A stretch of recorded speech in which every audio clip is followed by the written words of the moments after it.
This is Autoline Daily, the show dedicated to enthusiasts of the global automotive industry. Stellantis reported its earnings for the first half of the year, and the numbers look pretty good. It sold 3.2 million vehicles, took in more than 72 billion euros in revenue, and posted a net profit of nearly 6.8 billion euros. And one interesting point, even though Stellantis sold nearly twice as many vehicles in Europe than it did in North America, it made significantly more profit in North America.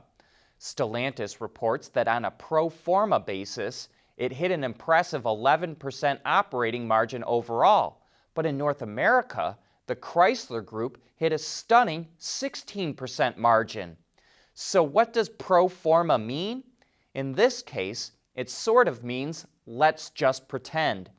Remember, the merger between PSA and FCA didn't take place until the middle of January. So pro forma means let's just pretend the merger actually started on January 1st, and here's what the numbers look like if we do it that way. BMW also released its earnings for the first half of the year, and its numbers look pretty good too. The automaker sold more than 1.3 million vehicles, including Mini and Rolls-Royce. It brought in more than 55 billion euros in revenue, and its earnings before interest and taxes topped 8 billion euros, and it posted a net profit of 7.6 billion. And while those are good numbers, BMW's chairman, Oliver Zipse, warns that the second half of the year will be more volatile for the company because of rising raw material prices and the chip shortage.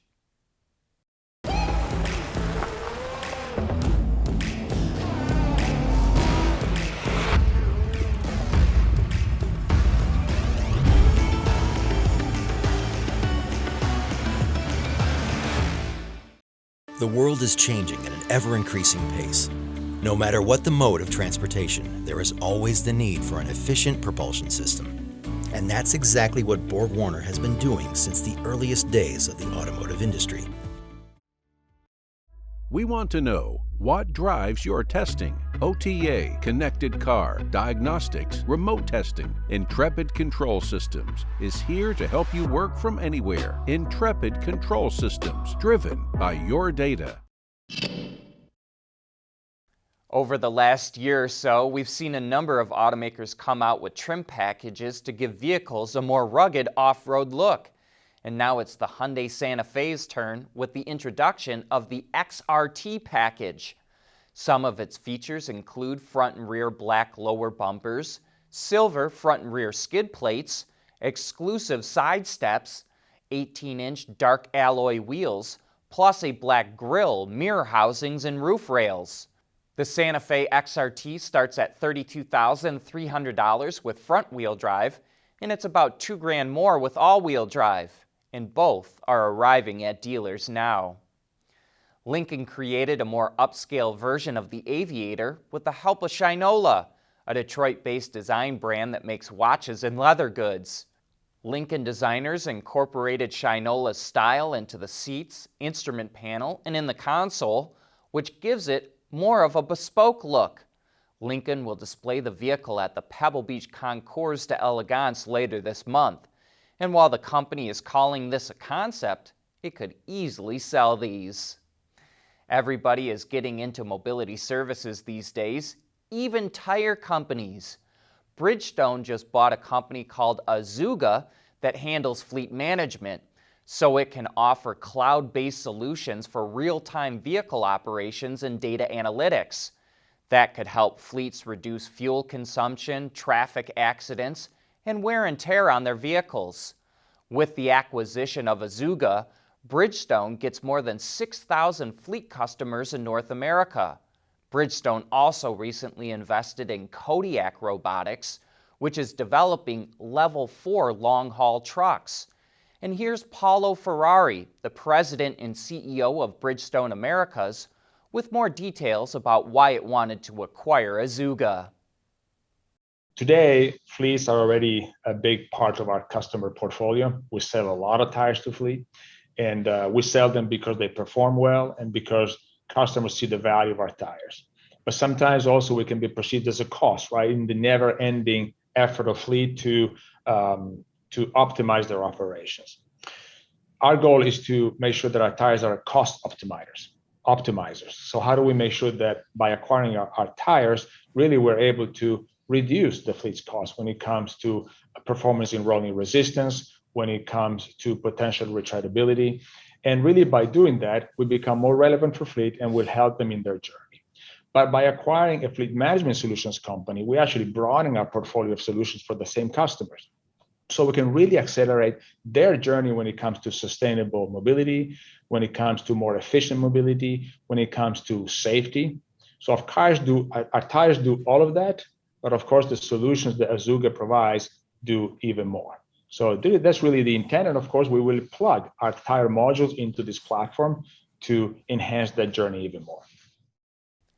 Geely is showing the direction its design could take in the future with the Vision Starburst concept. It's a sleek sedan that uses a lot of light to create emotion. This is highlighted by thin light bars that envelop the wheel arches, and you're drawn inside by similar design elements that are picked up on the entire dash and even into the doors. Overall, it has a very futuristic look. And one thing we find very interesting is that the Vision Starburst doesn't have any headlights.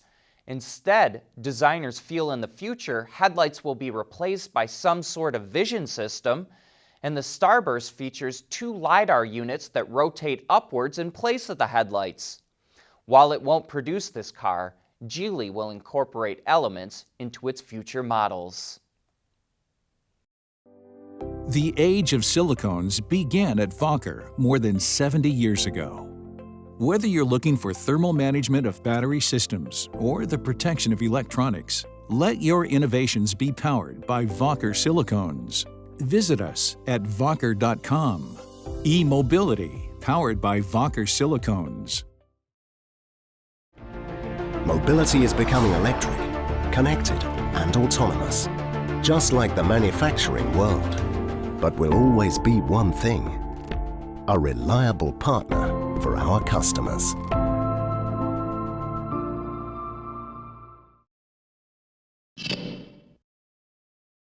For the first time ever, a Type S version of the NSX will be sold outside of Japan. But unfortunately, that's because it's a limited edition version that's celebrating the end of the second generation of the supercar.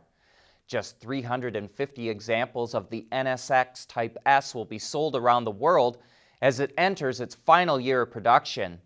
They'll all be made at Honda's Performance Manufacturing Center in Ohio and will feature an enhanced version of the car's twin-turbo V6 engine and hybrid all-wheel drive system. That's about all the information we've got until the car makes its debut on August 12th.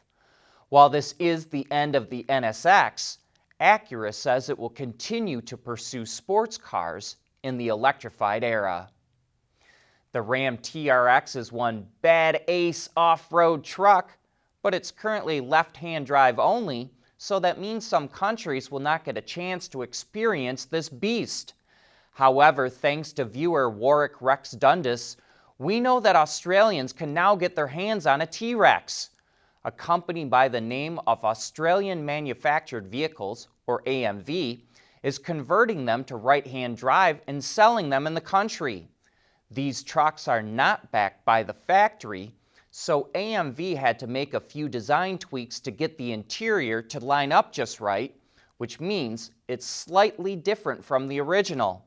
Apparently, there is another company that is backed by the Ram truck brand that plans to bring the T-Rex to Australia, but currently this is the only option, and it's not a cheap option either.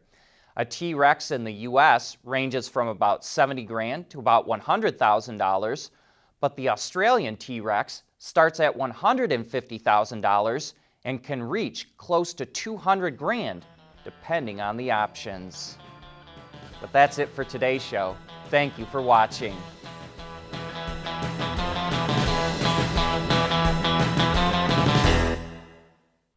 Autoline Daily is brought to you by Bridgestone, solutions for your journey. Intrepid Control Systems, over-the-air engineering, boost your game. Borg Warner, propulsion solutions that support a clean, energy-efficient world. Wacker, creating tomorrow's solutions. And by Scheffler, we pioneer motion.